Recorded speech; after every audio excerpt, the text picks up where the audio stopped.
অল্পের জন্য রক্ষা পেল যাত্রীবাহী বাস। বর্ধমান আরামবাগ 7 নম্বর রাজ্য সড়কের মোগলমারির কাছে নিয়ন্ত্রণ হারিয়ে একটি লরির পেছনে ধাক্কা মারে যাত্রীবাহী বাস। ঘটনায় আহত হয় বেশ কয়েকজন যাত্রী। তড়িঘড়ি ঘটনাস্থলে আসে শেয়ারবাজার পুলিশ।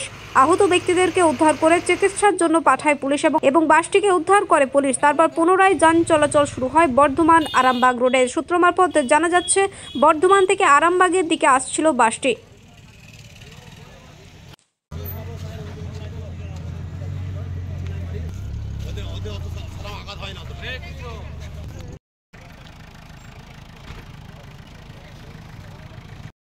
কেসটা হয়েছিল আমাদের আরামবাগ, বর্ধমান থেকে একটা আরামবাগের দিকে বাস যাচ্ছে।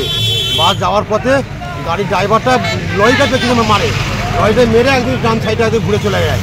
নাহলে ওই গাড়িটা থাকলে একদিনই তুবলাতে কত যে জীবন নষ্ট হতো আজকে বলা মুশকিল। গাড়িটা কি স্পিড ছিল? গাড়িটা স্পিড ছিল। এই শুধুবার মোবাইলে করে সে কথা ফোন করে করে গাড়ির লোকেশন জেনে জেনেই আসতে চাইছে। গাড়ি ড্রাইভার গাড়ি ড্রাইভার আচ্ছা, মোবাইলে কথা বলছিল? হ্যাঁ, মোবাইলে কথা বলছিল। মোবাইলে কথা বলতে আর ওইদিকে গাড়িটা পড়েছে, খেয়াল করতে পারে না গো। একদিন মারে, একদিন তুলা সাইডে চলে যায়, ডান সাইডে চলে যায়। ওই গাছটা না থাকলে, একদিন গাড়িটা না হালকা না থাকলে একদিন মোটামুটি পাল্টি। কোথায় হয়েছে অ্যাক্সিডেন্টটা? এই তো আমাদের মঙ্গলবাড়ি পেট্রোল পাম্পের সামনে। গাড়িটা কোন দিক থেকে কোন দিকে যাচ্ছিল? বর্ধমান থেকে আরামবাগের দিকে যাচ্ছে। কতজনের মতো আহত হয়েছে কি জানেন? হয়েছে, আমরা গাড়ি করে পাঠালাম, ওই গাড়িতে জুনা 5 পাঠিয়েছি। আর এই পুলিশের আমাদের শেয়ারবাজার ফাঁড়ির গাড়ি থেকে দুজনকে পড়ানো হচ্ছে। ছোটখাটো আহত হয়েছে? বড় ছোটখাটো আহত হয়েছে। আপনার নাম? আমার নাম শেখ হাকিম। কোথায় বাড়ি আপনার? মঙ্গলবাড়ি।